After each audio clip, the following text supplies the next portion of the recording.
মুসলমান ভাইরারে আমার কথা ভালো করে বুঝবেন। রব্বুল আলামিন সূরাতুন নিসার 93 নম্বর আয়াতে কারিমাতে তার কমপ্লিট মেসেজ পৃথিবীর মানুষকে জানায়া দিলেন, ওয়া মাইয়াতুল মুমিনাম মুতাআম্মিদান ফাজাযাউহু জাহান্নাম। কোন মুমিন যদি আরেকজন মুমিনকে ইচ্ছাকৃত হত্যা করে তাহলে তার শাস্তি এই দুনিয়াতে কোনো কিছু দিয়েই হবে না, বরং তার শাস্তি হলো পরপারে। সেই শাস্তিটা হলো তাকে দেওয়া হবে জাহান্নাম। কতদিন? খালিদান ফিহা, চিরজীবনের জন্য। শুধুই জাহান্নামে থাকবে তা না, ওয়া গাদিবাল্লাহু আলাইহি, জাহান্নামের ভিতরে থাকতে বন্ধুরা আমার রব্বে কারীম সবচাইতে বেশি ক্রোধান্বিত থাকবে তাদের উপরে। ওয়া লাআনাহু, আল্লাহ পাকের লানত তাদের উপরে। ওয়া আ'আদ্দা লাহু আযাবান আযীমা, এবং তাদের জন্য বন্ধুরা আমার ভয়ঙ্কর আযাব রেডি করে রাখা হয়েছে। তাদের জন্য আযাবের পদ্ধতি কেমন হবে সে কথাটাও আল্লাহ পাক কোরআনে হাকিমের আরেক জায়গায় বয়ান করেন। ফায়াউমা ইযিল্লা ইউআযযিবু আযাবাহু আহাদু ওয়া লা ইউসিকু ওয়াসাকাহু আহাদ।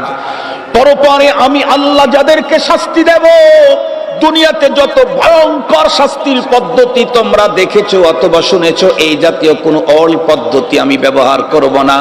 আমার শাস্তি হবে একদম নতুন। ওই জাতীয় শাস্তি পৃথিবীর কোনো মানুষ কাউকে কোনোদিন দিতে পারে নাই।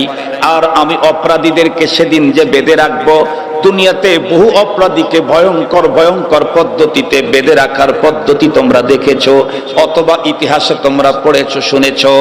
আল্লাহ বলেন আমি অপরাধীদেরকে এমন কায়দায় বাঁধবো যেই পদ্ধতিতে দুনিয়ার কোনো অপরাধীতে দুনিয়াকে কেউ কোনোদিন বাঁধতে পারে নাই। এখন আপনাদের জিজ্ঞাসা হতে পারে, হুজুর তাহলে কোনো একজন মুমিন কর্তৃক যদি আর একজন মুমিন ইচ্ছাকৃত হত্যা করে ফেলেছে, এই লোকটা কি তাহলে আর দুনিয়াতে বাঁচবার আখেরাতে মুক্তির কোনো পথ নাই? এমন জিজ্ঞাসা যদি আপনারা আমারে করেন, আমি বলবো এই সঙ্গীন মাসআলাতে আমি আব্দুল বাসেত খানের বক্তব্যের কোনো দাম নাই।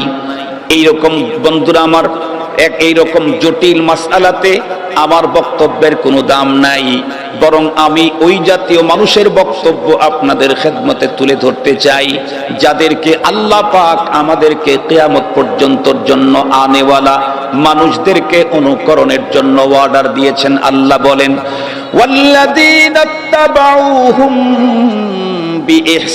বিইহসান রাদিয়াল্লাহু আনহুম ওয়া রাদু আন ওয়া আ'আদ্দা লাহুম জান্নাতিন তাজরি তাহতাহাল আনহার।